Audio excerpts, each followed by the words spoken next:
porque o pesadelo não é um sonho, nem sequer é um sonho pesado, né? Não é um sonho onde possam acontecer coisas horríveis, porque o que faz diferença não é isso, e às vezes aí é onde perdemos o norte, não?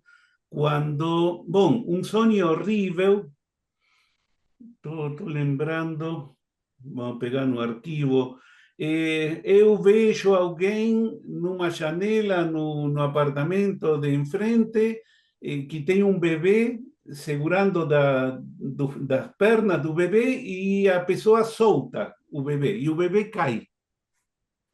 E o paciente com todo direito, desde já não jamais criticaríamos nem iríamos fazer pedagogia, diz isso, eu tive um pesadelo.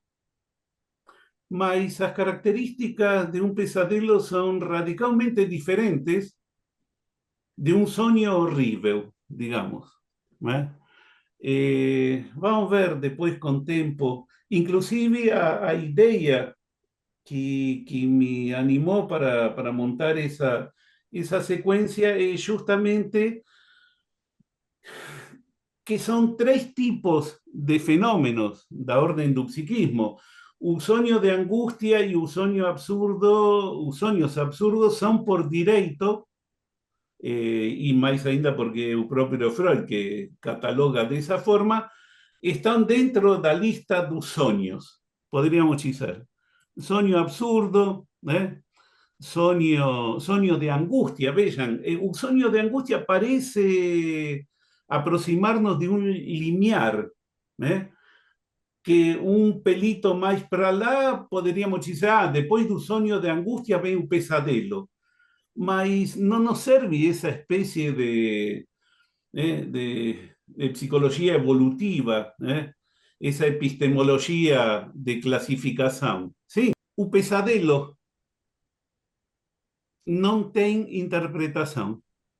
E o pesadelo, eu diria, está mais perto, é uma referência terrível a que eu vou fazer, mas está mais perto do que afirma o escritor H.P. Lovecraft, né? O pai dos contos e da literatura de terror, né? Do século XX, onde diz o que mais assusta, o que mais assusta não é isto que fica escancarado, isto que se nos apresenta de repente, se lembramos dos filmes de terror, o monstro, a coisa deforme, isso não é o que provoca verdadeiro terror, porque por um instante, depois de levar o susto, podemos ir do sublime ao ridículo, como diria a paciente de Freud. Pode se tornar paso de comédia. As melhores comédias são, não as melhores, mas tem todo um gênero da comédia que aborda a questão das histórias de terror em chave cômica. Isso que assusta pode se tornar, né, algo raro, eh, mas não algo estranho, porque justamente o pesadelo, se estão lembrados, né, e lembradas dos seus pesadelos, seguramente tiveram mais a ver com algo que se insinuava e não algo que era visto.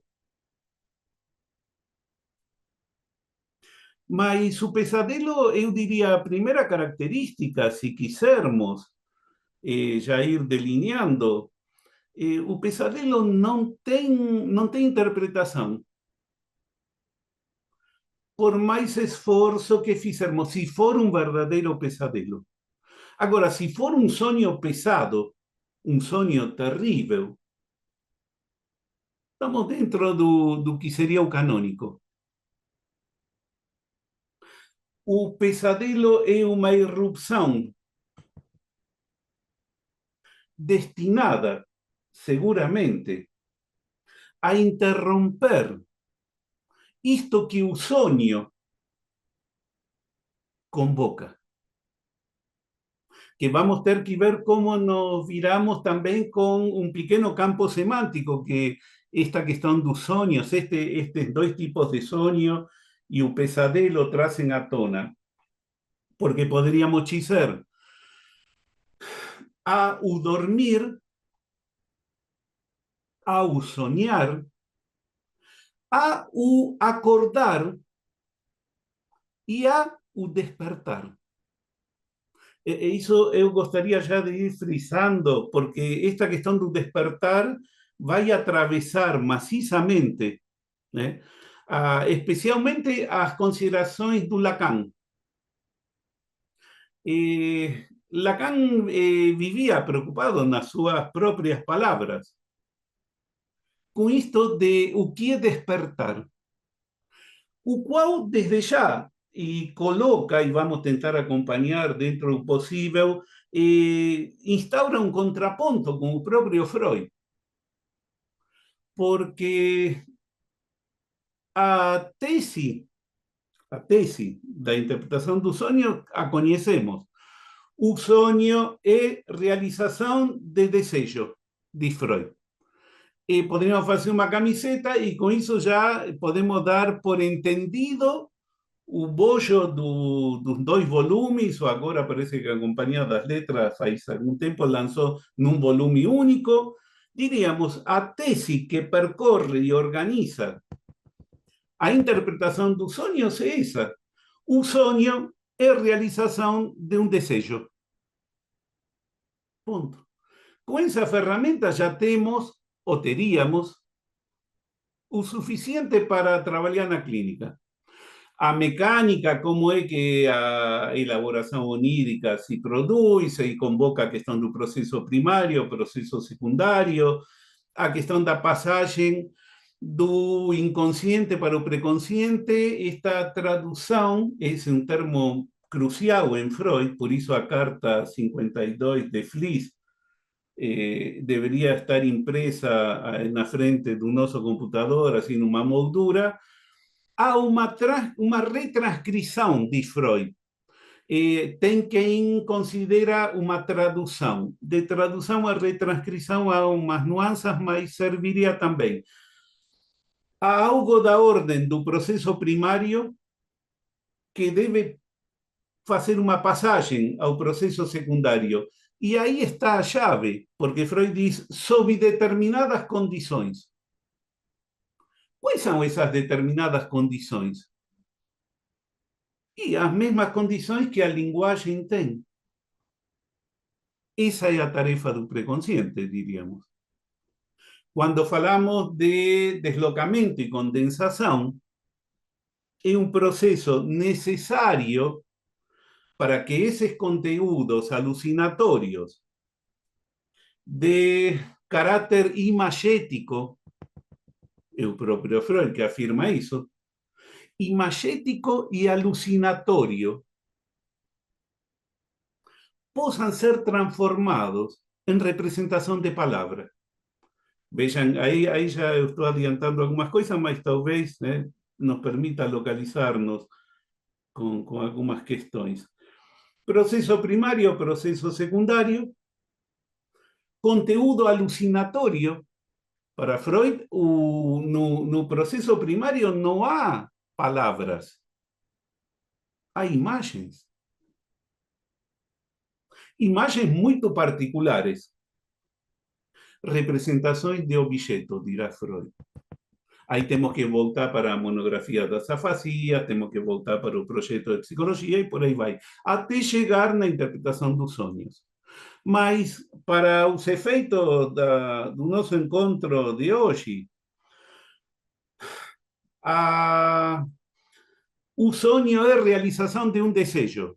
Mas essa definição é fajuta, porque rapidamente o próprio Freud tem que agregar alguma nuance. Diríamos, uma tese ampliada, o sonho é a realização disfarçada de um desejo reprimido. E aqui diríamos, bom, então já estamos de posse do Santo Grial. A realização disfarçada, aí já convocamos a questão da censura, esta retranscrição para uma representação que seja possível de ser decifrada, né? Entre o preconsciente e a consciência, aí já estamos bem. Mas tem um detalhe, que aqui é onde talvez estes dois tipos de sonho, os sonhos absurdos, o sonho, os sonhos de angústia e ainda o pesadelo, vem a contestar, e o Freud se vê precisado de ter que dar conta disso. Porque há uma questão que é óbvia, diríamos, é cotidiana, mas que não deveria nunca perder-se de vista, pelo menos para nós. O sonho é realização de um desejo, afirmação Princeps. Mas por que cazzo, né? E aqui estamos internacionais com o vocabulário, por que cazzo o indivíduo acorda un instante antes de que ese desejo se realice? Primeiro problema para a questão da interpretação dos sonhos. Se o sonho é realização de desejo, por que o aparelho psíquico se recusa a completar essa tarefa?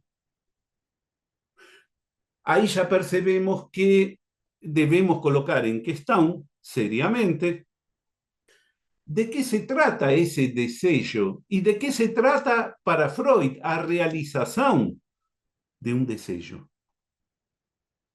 Y más ainda, os sonhos absurdos trazem à tona uma questão também primordial, que paira ao longo, por cima de todo o texto da interpretação dos sonhos.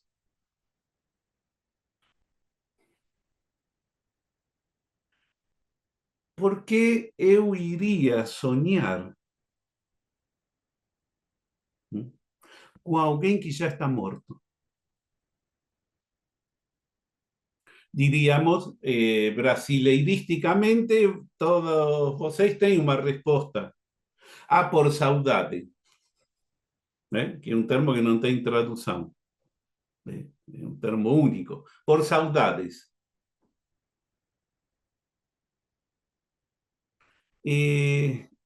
Aí onde as coisas começam a se tornar mais complexas. Porque na primeira versão, e é interessante que o Freud retoma esta questão dos sonhos absurdos ao longo do tempo, assim como Lacan também. E um sonho em particular, que eu pretendo, de toda essa grande lista que Freud vai elencando no texto da interpretação, um sonho em particular, que é motivo de curiosidade e de reflexão, não só para Freud ao longo do tempo, sino também para Lacan. Porque é um sonho, como qualquer sonho, seguramente poderia, se torna uma encruzilhada.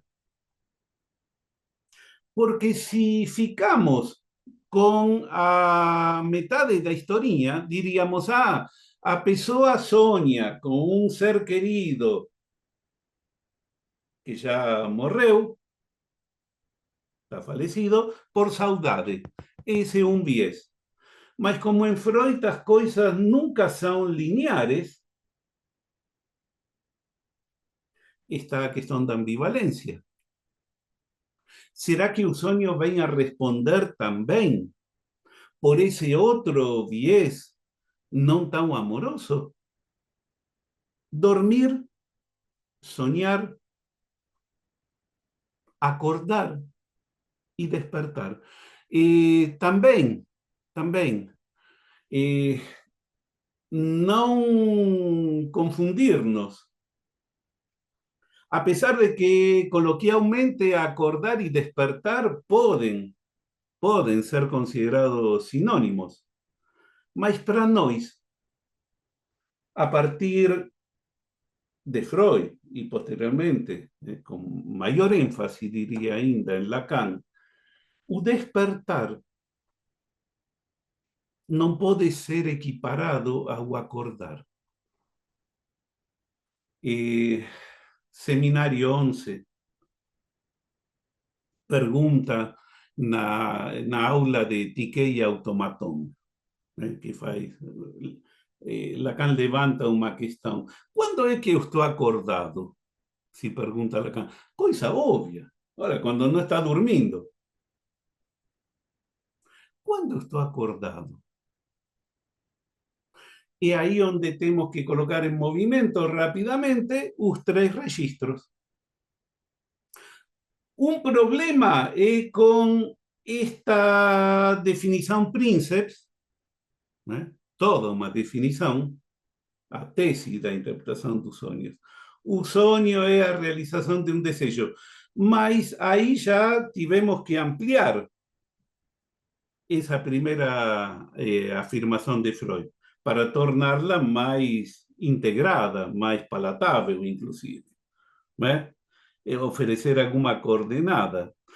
Há outro grande problema, e por isso a questão do sonho em Freud se torna